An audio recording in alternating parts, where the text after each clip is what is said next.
Hello friends, मैं अंबिका कुमारी और आप देख रहे हैं लेट्स लर्न विथ अंबिका। कैसे हैं आप सभी? उम्मीद है बहुत अच्छे होंगे। और एनसीईआरटी का क्लास 6 से लेके क्लास 12 तक पूरा एनसीईआरटी यहाँ पे कंप्लीट कराया जा रहा है। तो बिल्कुल जुड़े रहें, अंत तक आपको सभी चीज़ें समझाई जाएंगी। और आज हमारा क्लास 8 का चैप्टर नंबर 6 चल रहा है, जो कि लास्ट चैप्टर है। इसके बाद हम क्लास 9 स्टार्ट करेंगे।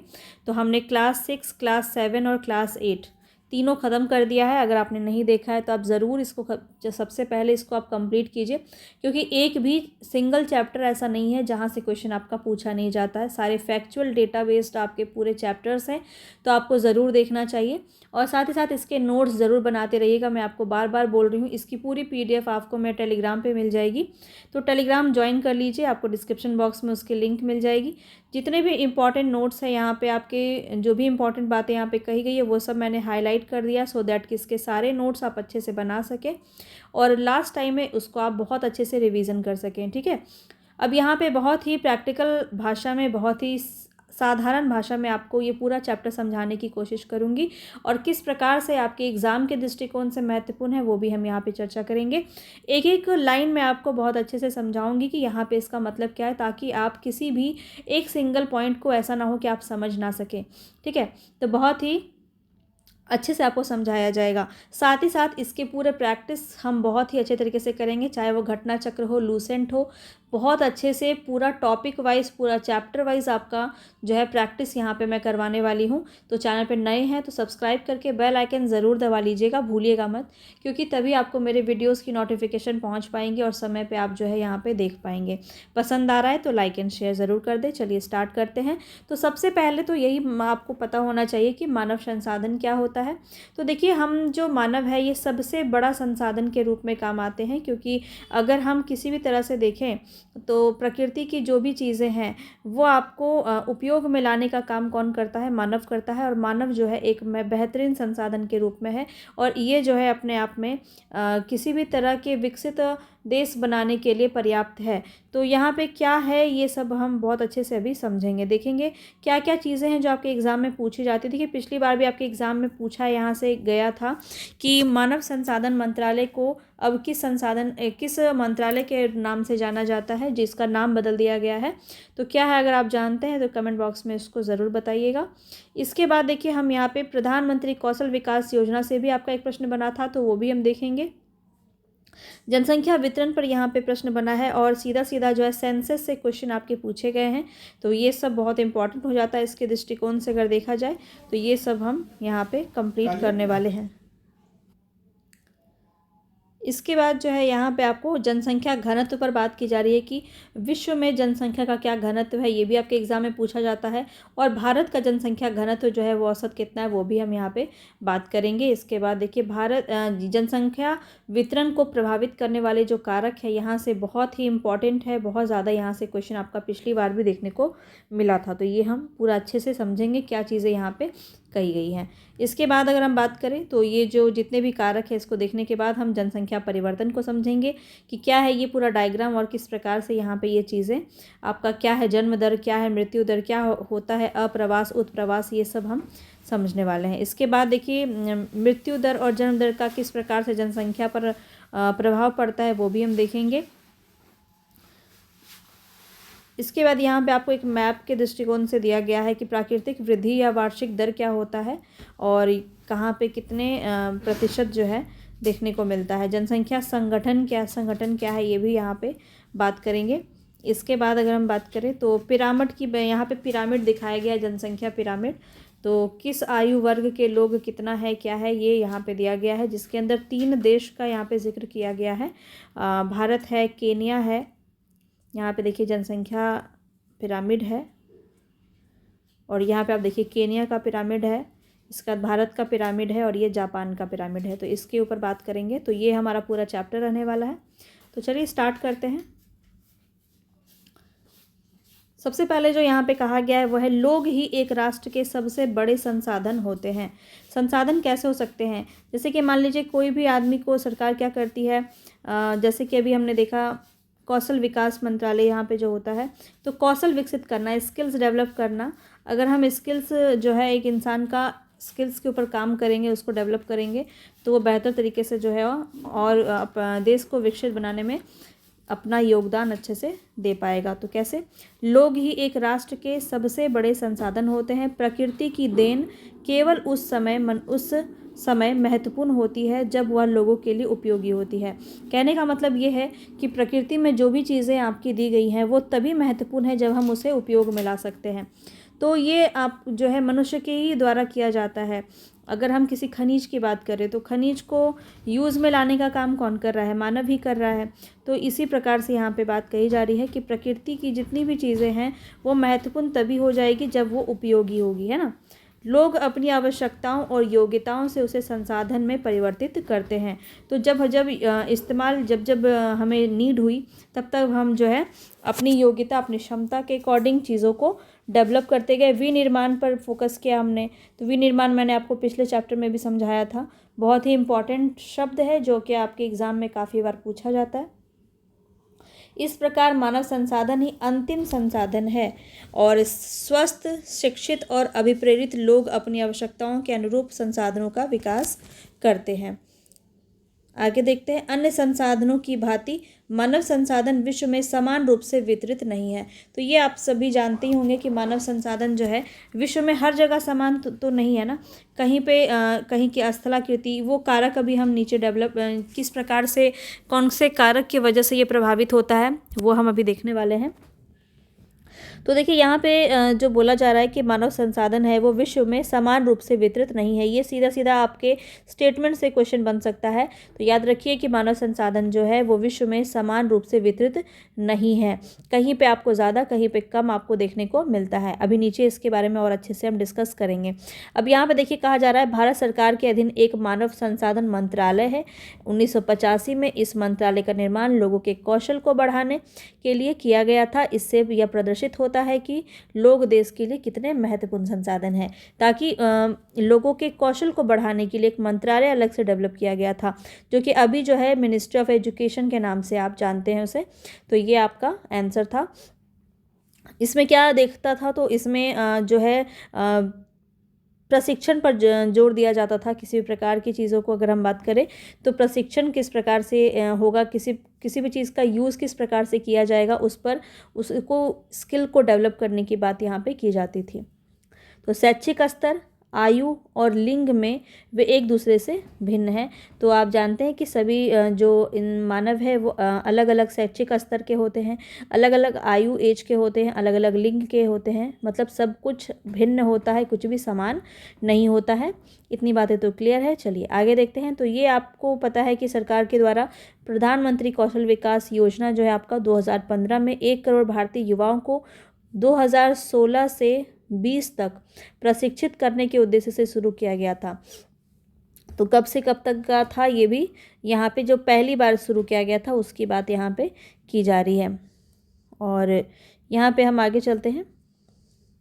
अब देखिए वितरण किस प्रकार से होता है। तो आप यहाँ पे देख रहे हैं कि जो एशिया में रहने वाले लोग हैं वो आपको येलो कलर में दिखाए गए हैं। यूरोप में रहने वाले लोग जो हैं वो आपको ऑरेंज कलर में दिखाए गए हैं। तो विश्व में अगर हम प्रत्येक 100 लोगों को चुनें, अगर हम चुनें यहाँ पे विश्व में प्रत्येक 100 लोगों को अगर हम देखें तो ये अफ्रीका में रहने वाले जो हैं वो पर्पल कलर में यहाँ पे, और यहाँ पे देखिए आप मध्य व दक्षिण अमेरिका में रहने वाले लोग जो हैं वो स्काई ब्लू कलर में हैं, रेड में उत्तर अमेरिका और ओशेनिया, ऑस्ट्रेलिया और न्यूजीलैंड और प्रशांत द्वीप समूह में रहने वाले लोग जो हैं वो ग्रीन कलर में दिखाए गए हैं। तो यहाँ पे आपको देखते ही समझ में आ रहा होगा कि आपका जो एशिया है वो सबसे ज़्यादा मात्रा में है। ये आप यहाँ पे देख पा रहे होंगे, ये आप देख पा रहे हैं पूरा एशिया आपका। यहाँ पे इसको आप काउंट नहीं कर पाएंगे, मुश्किल होगी आपको काउंट करने में। यहाँ पे आप देख सकते हैं। उसके बाद यूरोप आता है आपका। तो यूरोप जो है यहाँ पे दिखाया जा रहा है कि किस प्रकार से अगर हम प्रति 100 में अगर बात करें तो इतने प्रतिशत लोग जो हैं वो यूरोप के रहने वाले हैं। अफ्रीका में इतने सारे लोग रहते हैं। उसके बाद जो आता है आपका मध्य व दक्षिण अमेरिका, उत्तर अमेरिका रेड में, और ओसेनिया जो है 100 में एक ही जो है वो ओसेनिया का मानव यहाँ पे रहता है। तो इस प्रकार से जनसंख्या वितरण आप देख रहे हैं बिल्कुल असमान है, बिल्कुल भी समान नहीं है। तो आपको भाषा में यहाँ पे कंफ्यूज किया जा सकता है, तो आप ध्यान से इसको समझेंगे। अब देखिए यहाँ पे बात किया जा रहा है कि जनसंख्या वितरण का प्रतिरूप हम किसे कहते हैं, जो इस प्रकार से देखिए यहाँ पे बांटा गया है। विश्व के जनसंख्या का 90% से अधिक भाग जो है वो भूपृष्ठ के लगभग 30% भाग पर निवास करता है। कहने का क्या मतलब है, तो विश्व की जितनी भी जनसंख्या है, पूरा विश्व, उसका 90% भाग जो है वो 30% भाग पर ही निवास करता है। मतलब इतना बड़ा अगर पृथ्वी है तो उसका 30% भाग जो है, इस पर जो है 90% लोग निवास करते हैं, और बाकी इतने सारे जगह पे 10% लोग ही निवास करते हैं। तो ये बात यहाँ पे जो है कहा जा रहा है। ठीक है, आगे देखिए। विश्व में जनसंख्या का वितरण अत्यंत असमान है। कुछ क्षेत्र बहुत घने बसे हैं और कुछ विरल बसे क्षेत्र हैं। दक्षिण और दक्षिण पूर्वी एशिया, यूरोप, उत्तर पूर्वी अमेरिका में घने बसे क्षेत्र हैं। उच्च अक्षांशीय क्षेत्र, उष्णकटिबंधीय मरुस्थल, उच्च पर्वतों और विषुवतीय वनों के जो क्षेत्र है वहाँ पे बहुत कम लोग रहते हैं। ओबियसली यहाँ की जो स्थलाकृति, यहाँ की जो जलवायु है वो जो है इफ़ेक्ट करेगी और वो बॉदर करेगी, और इसी वजह से वहाँ पर लोग कम रहते हैं। ठीक है, अब यहाँ देखिए, विषुवत वृत्त के दक्षिण की अपेक्षा विषुवत वृत्त के उत्तर में अधिक लोग रहते हैं। विषुवत वृत्त क्या है, अगर हम बात करें, ये हमारी पृथ्वी है और ये आपका विषुवत वृत्त है।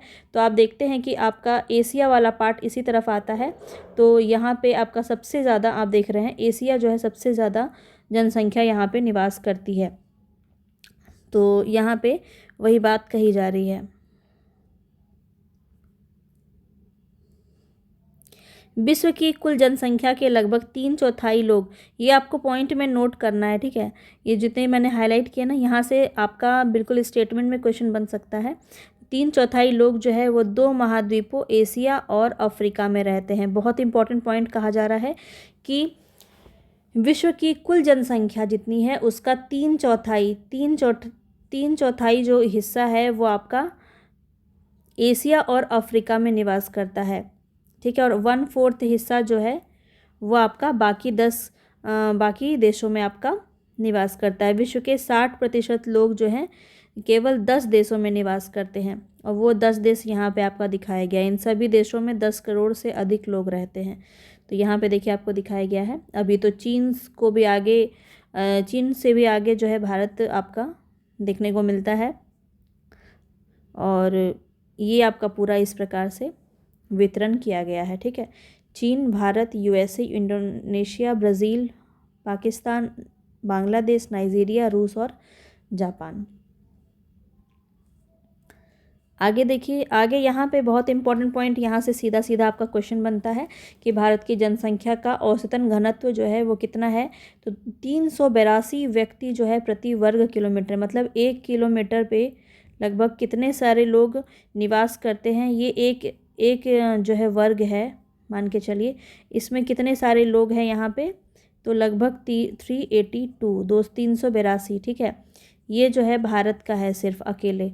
और यहाँ पे देखिए क्या कहा जा रहा है, संपूर्ण विश्व का औसत जनसंख्या घनत्व कितना है, 51 व्यक्ति। मतलब ये पूरा, हम अगर विश्व का यहाँ पे उठा लें, ये पूरा विश्व है और इसमें जो लोग रहते हैं इसका औसतन निकाला जाए तो कितना होता है, 51।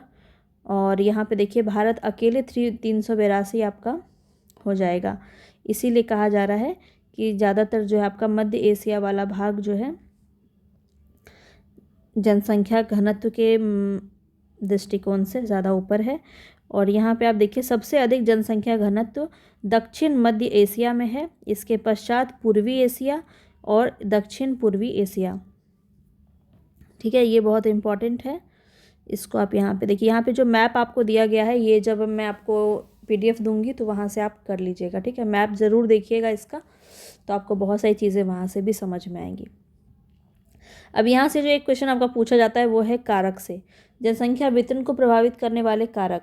तो भौगोलिक कारक, इसके अंदर क्या आ जाएगा, स्थलाकृति, जो स्ट्रक्चर होते हैं, स्थलाकृति जो होती है, जैसे लोग जो है सदैव पर्वतों और पठारों की तुलना में मैदानी भागों में ज़्यादा रहना पसंद करते हैं।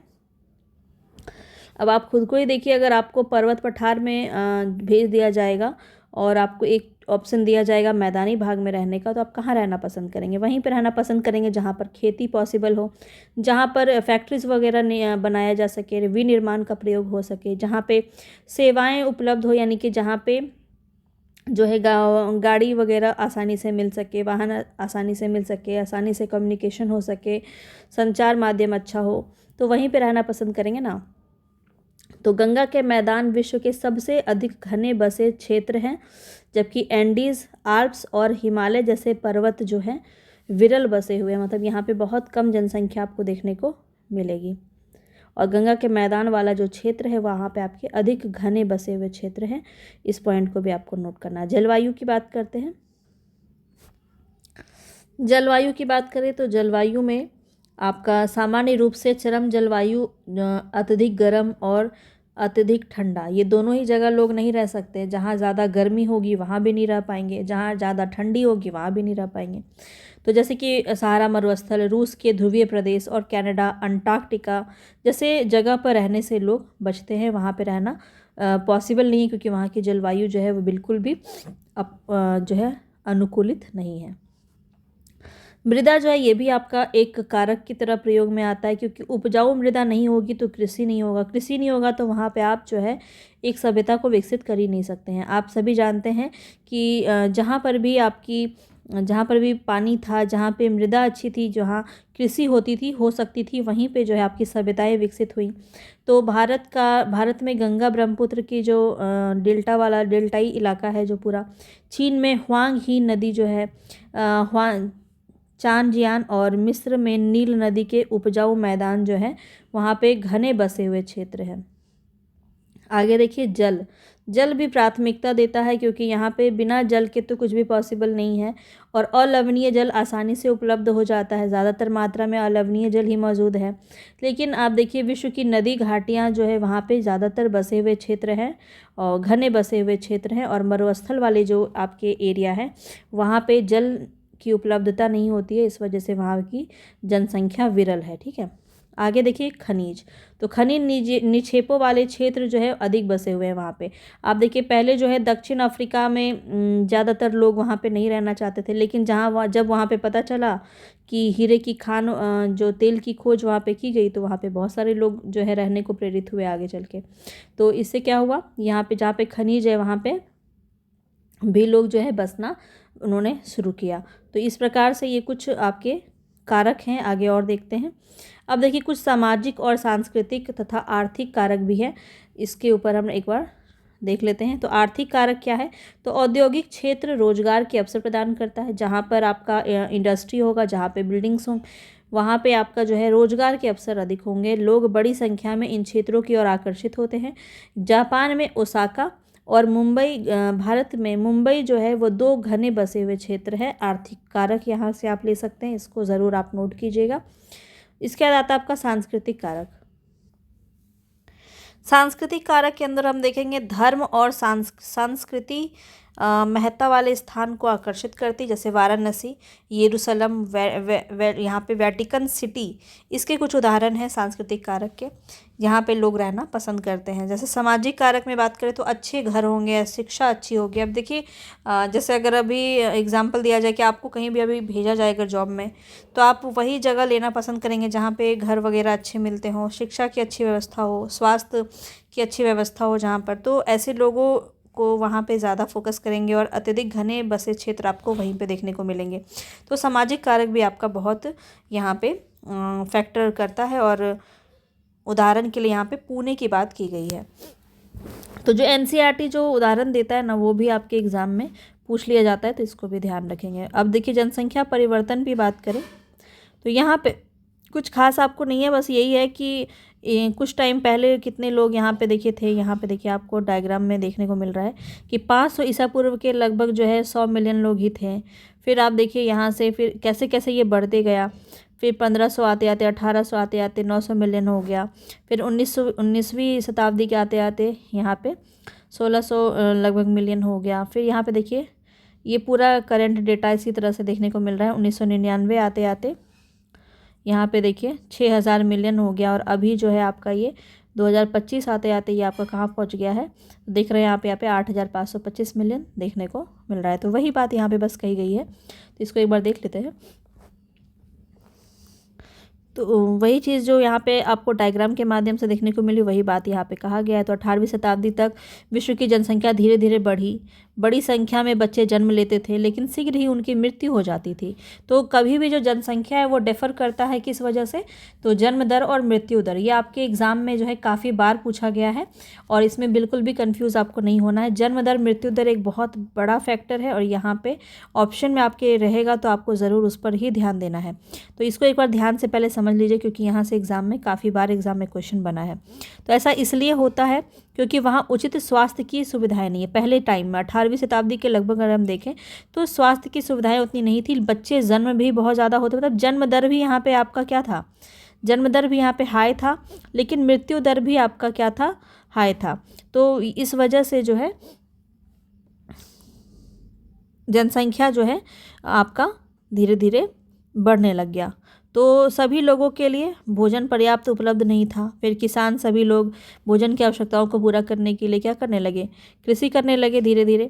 तो इसके परिणाम स्वरूप जनसंख्या में वृद्धि, जो उस समय परिस्थिति खराब थी तो वृद्धि भी आपकी कम थी। फिर धीरे धीरे क्या होता है, 1804 में विश्व की जनसंख्या 1 अरब हो जाती है और 150 वर्षों के बाद 1959 में विश्व की जनसंख्या 3 अरब पहुंच जाती है। तो इस डेटा को आप ज़रूर नोट कीजिएगा, हो सकता है आपके एग्ज़ाम में पूछ लिया जाए, ठीक है। और इसे प्रायः विस्फोट, जनसंख्या विस्फोट भी कहते हैं। 1999 के समय में 30 वर्ष की अवधि में कम समय में ज़्यादा से ज़्यादा लोगों की यहाँ पे वृद्धि हुई और लगभग दुगनी हो गई है, 6 अरब हो गई। तो इसी को जनसंख्या विस्फोट भी कहा जाता है। इस वृद्धि का मुख्य कारण क्या था, खाद्य आपूर्ति, मतलब यहाँ पे फूड सप्लाई बहुत ज़्यादा मात्रा में होने लगा, औषधियाँ बनने लगी बहुत अधिक मात्रा में, जिसकी वजह से मृत्यु दर कम हो गया। तो जनसंख्या कभी भी बढ़ेगी तो उसका एक मेजर फैक्टर क्या होगा, मृत्यु दर का कम होना, जबकि जन्म दर जो है वो अभी भी बहुत अधिक रही। जन्मों का साधारणतः जन्म दर में आंका जाता है और जन्म दर क्या होता है, प्रति 1000 व्यक्तियों पर जीवित जन्मों की संख्या को मापा जाता है। मृत्यु दर में प्रति 1000 व्यक्तियों के मृतक व्यक्तियों की संख्या को मापा जाता है, ठीक है। प्रवास क्या होता है, तो किसी क्षेत्र विशेष में लोगों के आने जाने को प्रवास कहते हैं। अगर हम देखेंगे कि कोई दूसरे देश से अगर हमारे देश में आ रहा है तो वो अप्रवास हो जाएगा। और उत्प्रवास क्या होता है, ये 2 कॉन्सेप्ट पूछा जाता है। उत्प्रवास क्या होता है आपका, तो उत्प्रवास हो जाएगा जब हमारे देश से बाहर कोई रहने लग जाता है तो वो उत्प्रवास हो जाता है, ठीक है। तो जन्म और मृत्यु जनसंख्या परिवर्तन के प्राकृतिक कारण है, बहुत इंपॉर्टेंट पॉइंट है, इसको आप नोट करेंगे। एक देश के जन्म दर और मृत्यु दर के बीच के अंतर को ही हम क्या कहते हैं, प्राकृतिक वृद्धि दर कहते हैं, ठीक है। तो यहाँ पे जन्म दर और मृत्यु दर, इसका जो अंतर है इसी को हम क्या कहते हैं, प्राकृतिक वृद्धि दर कहते हैं। पूछा जाए प्राकृतिक वृद्धि दर क्या होता है तो आपको समझ में आ गया होगा। अब देखिए यहाँ पे डायग्राम के माध्यम से कुछ चीज़ें बताई जा रही हैं। जैसे जनसंख्या वृद्धि कब होगी, जब जन्म दर आपका कम हो जाएगा और जन्म दर आपका ज़्यादा हो जाएगा और मृत्यु दर आपका कम हो जाएगा, तब आपकी जनसंख्या में वृद्धि होगी। जनसंख्या स्थिर कब रहेगी, जब जन्म दर और मृत्यु दर दोनों समान होगा। और जनसंख्या में कमी कब होगी, जब जन्म दर आपकी कम हो जाएगी और मृत्यु दर आपका बढ़ जाएगा, ठीक है। तो ये बातें बस आपको ऐसे ही क्वेश्चन आपका सीधा सीधा यहीं से आपका ऑप्शन उठा के पूछ लिया गया था। तो ये चीज़ें आपको ध्यान रखनी। जनसंख्या के बढ़ने का मुख्य कारण क्या होता है, प्राकृतिक वृद्धि दर। ये भी आपके ऑप्शन में हो सकता है कि जनसंख्या के बढ़ने का मुख्य कारण निम्न में से कौन सा है, और पूछ ले जाए प्राकृतिक वृद्धि दर, तो आपको कंफ्यूज नहीं होना। प्राकृतिक वृद्धि दर वही होता है जो जन्म दर और मृत्यु दर का डिफरेंस होता है, ठीक है। अभी अभी हमने देखा, आगे देखिए। और एक कारण आपका क्या माना जा सकता है, तो वो है प्रवास। प्रवास क्या होता है, जिससे जनसंख्या के आकार में परिवर्तन होता है। लोग एक देश से दूसरे देश अथवा दूसरे देश के बीच के स्थान में निवास करते हैं। उत्प्रवासी क्या होता है? वे लोग जो अपने देश को छोड़ते हैं। और अप्रवासी कौन होते हैं? जो दूसरे देश हमारे देश में आएंगे। क्लियर है? संयुक्त राज्य अमेरिका, ऑस्ट्रेलिया जैसे देशों में भीतरी प्रवास या अप्रवास द्वारा संख्या बढ़ी है। मतलब यहाँ से काफ़ी लोग जो है यूएस वगैरह गए हैं। ठीक है। सूडान की बात करें तो सूडान देश एक ऐसा उदाहरण है जिसमें लोगों के बाहर चले जाने अथवा उत्प्रवास के कारण जनसंख्या में कमी का अनुभव किया गया है। तो एग्जाम में आपसे पूछा जा सकता है। ठीक है, क्योंकि आपके एनसीईआरटी में दिया है और कोई यहाँ पे बड़ी बात नहीं है, इस प्रकार के प्रश्न आपके बन सकते हैं। अब आगे देखिए, अंतर्राष्ट्रीय प्रवास की सामान्य प्रवृत्ति यह है कि लोग अच्छे आर्थिक अवसरों की खोज में कम विकसित राष्ट्रों से अधिक विकसित राष्ट्रों में चले जाते हैं। सिंपल सी बात है। कोई भी इंक्रीमेंट ही होता है। अगर आप देखिए कोई कंपनी में इंक्रीमेंट मिलता है, ज़्यादा मिलता है, तो लोग उस नौकरी को छोड़ के दूसरी नौकरी में चले जाते हैं। तो ठीक वैसे ही यहाँ पे एक देश से दूसरे देश में लोग उत्क्रमण करते हैं, उत्प्रवास करते हैं, तो वो भी आपका एक मेजर फैक्टर हो जाता है। देश के अंदर बड़ी संख्या में लोग रोजगार, शिक्षा और स्वास्थ्य सुविधाओं की खोज में ग्रामीण क्षेत्रों से नगरीय क्षेत्रों की ओर चले जाते हैं। तो माइग्रेशन का भी एक बहुत महत्वपूर्ण कारण ये हो जाता है। ठीक है, रोजगार, शिक्षा, स्वास्थ्य सुविधाएं। आगे बढ़ते हैं, जनसंख्या परिवर्तन के प्रतिरूप। अब इसमें क्या है, तो आपको कुछ जो है डायग्राम्स वगैरह भी देखने को मिलेंगे। जनसंख्या वृद्धि की दर विश्व में अलग अलग है।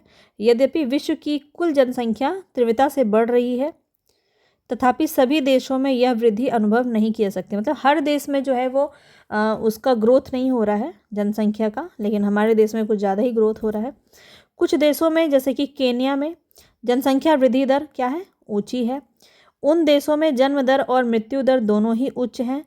हाल ही में स्वास्थ्य सेवाओं में सुधार के साथ मृत्यु दर में कमी हो गई है, और परंतु जन्म दर अभी भी अधिक है, जिससे वृद्धि दर बढ़ रही है। तो क्या है कारण, इसको भी हम यहाँ देखेंगे। और अगर बात करें यूनाइटेड किंगडम की, तो निम्न जन्म दर और मृत्यु दर के कारण जनसंख्या वृद्धि दर मंद हो गई है। तो ये इंपॉर्टेंट पॉइंट है, यहाँ पे एग्जाम में आपका पूछा जा सकता है यूनाइटेड किंगडम से। ठीक है, या केनिया का यहाँ पे जो आपको दिया गया है, ये भी आपको पता होना चाहिए कहाँ पे आपका जन्म दर निम्न है और कहाँ पे आपका जन्म दर जो है वो उच्च है। ठीक है, तो यूएस का आपने देखा, यूनाइटेड किंगडम का आपने देखा, यूके का, कि जन्म दर और मृत्यु दर जो है वो आपका कम होने की वजह से जनसंख्या वृद्धि दर मंद हो गई है। देखिए यहाँ पे डायग्राम जो दिया गया है, इसमें आपको दिखाया गया है कि अति उच्च जो है, यानी कि 3% से अधिक जो है आपका प्राकृतिक वृद्धि दर कहाँ पे है, तो इस वाले इलाके में है, जहाँ पे आपको ब्लू कलर से दर्शाया गया है। तो ये आप पूरा तसल्ली से देखिएगा इसको। चलिए हम बढ़ते हैं आगे जनसंख्या संगठन की तरफ। क्या है ये? तो देखिए, किसी देश की जनसंख्या कितनी भी अधिक हो, उसका उस देश के आर्थिक विकास के स्तर से कुछ अंतर नहीं पड़ता। मतलब कोई देश बहुत ज़्यादा आर्थिक दृष्टि से विकसित है तो क्या उसकी जनसंख्या भी बहुत ज़्यादा अधिक होगी? ऐसा ज़रूरी नहीं है। और आप अगर ये देखें कि बहुत ज़्यादा विकसित होने के बाद भी जनसंख्या की दृष्टि से बहुत कम होते हैं। कैसे? तो देखिए, बांग्लादेश और जापान अति घने बसे हुए देश है, लेकिन जापान जो है वो बांग्लादेश से आर्थिक रूप में क्या है, ज़्यादा विकसित देश है। इसके बाद भी ये दोनों जो है यहाँ पे एक समान जनसंख्या को यहाँ पे देख सकते हैं। लेकिन यहाँ पे अगर आर्थिक दृष्टि से देखा जाए तो जापान ज़्यादा डेवलप है। एक संसाधन के रूप में लोगों की भूमिका को समझने के लिए हमें उनके गुणों के बारे में जानने की आवश्यकता होती है। लोग अपनी आयु, लिंग, साक्षरता स्तर, स्वास्थ्य दशाएं, व्यवसाय और आय के स्तर पर एक दूसरे से भिन्न होते हैं। सबकी आयु अलग अलग होती है, लिंग अलग अलग होते हैं, सबकी जो साक्षरता स्तर है, मतलब कोई आदमी कितना पढ़ा हुआ है, अलग अलग तरीके से पढ़ा हुआ होता है। स्वास्थ्य दशाएं, मतलब कोई बहुत स्वस्थ है, कोई बीमार भी है। व्यवसाय सबके अलग अलग होते हैं। आय के स्तर सबके अलग अलग होते हैं। सबको अलग अलग तरीके का जो है यहाँ पे दिया गया। अब यहाँ पे आप देखिए डायग्राम से आप ये चीज़ को समझ सकते हैं कि सब लोग अलग अलग तरह के जो है व्यावसायिक होते हैं। मतलब कोई काम करता है, कोई हाउस वर्कर है ना, कोई गाना गाता है, यहाँ पे देखिए लिखा है, कोई कैंसर उपचार औषधियों के लिए शोध कर रहा है, कोई अलग अलग, सभी के अलग अलग काम होते हैं, अलग अलग सबकी जो है आय के स्तर यानी कि इनकम के स्रोत अलग अलग होते हैं। ठीक है, लोगों की इन विशेषताओं के बारे में जानना आवश्यक है। जनसंख्या संगठन जनसंख्या की संरचना को दर्शाता है। तो यहाँ पे देखिए जनसंख्या संगठन जो है हमारी यह जानने में सहायता करता है कि कितने पुरुष हैं और कितनी स्त्रियां हैं, वे किस आयु वर्ग के हैं, कितने शिक्षित हैं। तो इस प्रकार ये पूरा डेटा आप कैसे बना सकते हैं, तो एक जनसंख्या पिरामिड बनाया जाता है और इसमें ये दिखाया जाता है कि इस एज ग्रुप के जो है इतने, इस वर्ष में इतने थे, इस वर्ष में इतने थे। ये कैसे बनाया जाता है यहाँ पे अभी हम देखते हैं। जैसे आप यहाँ पे देख रहे हैं, देखिए 0 से 4 वर्ष के जो बच्चे हैं वो आपको यहाँ पे लगभग यहाँ पे आप देखेंगे इधर पुरुष है, इधर स्त्री है। ठीक है, तो 6 से 4 के बच्चे जो यहाँ पे आप देख सकते हैं, 9 यहाँ पे 9 है और यहाँ पे भी देखिए आप लगभग 8.2 समथिंग है। ठीक है, 8.2 समथिंग यहाँ पे महिला है और पुरुष जो है वो 9 समथिंग है, 9%। ठीक है, अब फिर इसी तरह से ये बढ़ता गया है, फिर घटता गया है। ये देखिए आप 30 से 34 एज ग्रुप के जो है कितने हैं, यहाँ पे आप ये ऐसे देख सकते हैं। तो यहाँ पे 4 है, यहाँ पे इस प्रकार से ये पूरा, ये कैसे दिखता है, इसी प्रकार से दिखता है, ऐसे करके दिखता है। तो यहाँ पे आप देखेंगे ये पूरा एज आपका दिखाया गया है और इधर आपका परसेंट में दिखाया गया है कि किस प्रकार से किस एज ग्रुप के कितने लोग यहाँ पे हैं। तो इसी को हम कहते हैं जनसंख्या पिरामिड। ठीक है, तो इसमें कुछ खास बातें हैं नहीं वैसे आपके एग्ज़ाम के दृष्टिकोण से, तो जितना इम्पोर्टेंट था हमने आपको बता दिया। अब आप देखिए यहाँ पे क्या बातें इंपॉर्टेंट है। जनसंख्या पिरामिड एक देश में आश्रित लोगों की संख्या भी बताता है। युवा आश्रित लोग कितने हैं, मतलब कुछ ऐसे युवा आश्रित मतलब जो युवा है 15 वर्ष से कम आयु के बच्चे हैं और वो जो है किस पे डिपेंडेंट है, अपने पेरेंट्स पे डिपेंडेंट है यानी आश्रित है। तो ऐसे लोगों का डेटा निकाला जाता है कि कितने डेटा यहाँ पे हैं। वृद्ध आश्रित लोग कितने हैं, 65 वर्ष से अधिक आयु वाले, और आश्रित आयु जनसंख्या के अंतर्गत आने वाले कितने हैं, और कार्यरत आयु वर्ग कितना है, मतलब कितना % लोग जो है वो काम कर रहे हैं। तो इस प्रकार से आर्थिक रूप से सक्रिय वर्ग एक बनाया जाता है। तो ये पूरा डेटा इस प्रकार से आपका देखने को मिलता है। क्लियर है। एक देश का जनसंख्या पिरामिड उसके जन्म दर और मृत्यु दर दोनों ही ऊंचे हैं। आधार पर चौड़ा है, ये आपका आधार है, आधार पर चौड़ा है और ऊपर तीव्रता से संकरा होता गया है, बहुत ही स्पीड में जो है ये आपका संकरा होता गया है। ये बात यहाँ पे कह रहा है। लेकिन ऐसा इसलिए है क्योंकि बहुत से बच्चे जन्म लेते हैं लेकिन उसमें से अधिकतर की मृत्यु जो है वो शैशवावस्था में ही हो जाती है, बच्चे में ही हो जाती है। कुछ लोग भी बड़े हो पाते हैं और इसीलिए यहाँ पे वृद्ध लोग बहुत कम हैं। और यह स्थिति आपको केनिया के पिरामिड में दिखाया गया है। ये जो आप देख रहे हैं ये केनिया का पिरामिड है। ठीक है, अब देखिए यहाँ पे भारत का पिरामिड आप देख रहे हैं। तो केनिया से आप देख सकते हैं यहाँ पे थोड़ा स्थिति भारत का अच्छा है और जिस देश में मृत्यु दर विशेष रूप से बहुत छोटे बच्चे की बात करें तो वो कम रही है। युवा वर्ग जो है वो पिरामिड में चौड़ा है, युवा वर्ग। ठीक है, इतना दूर आपका युवा वर्ग है तो ये आपका चौड़ा है क्योंकि शिशु जो है प्रौढ़ावस्था तक जीवित रहते हैं। यह भारत के पिरामिड में दृष्टिगोचर होता है। इस प्रकार की जनसंख्या में युवा सापेक्ष अधिक है। इसका अर्थ है कि मजबूत और वर्धमान बढ़ती हुई श्रम शक्ति जो है वह भारत के पास है। तो इस तरह की चीज़ें यहाँ पे देखिए दी गई। अब जापान की बात करें, आप देखिए जापान का कितना जो है घटता बढ़ता क्रम रहा है। तो इसके बारे में क्या बात कही जा रही है? कम जन्म दर वाले जापान जैसे, यहाँ पे जन्म देखिए बहुत कम ही बच्चे का जन्म हो रहा है, यहाँ पे देखिए आप कितना छोटा सा है, फिर यहाँ पे देखिए आपका सबसे ज़्यादा है। ठीक है, तो जापान जैसे देशों के आधार पर पिरामिड संकरा है, आधार पर ही संकरा है, दिख रहा है।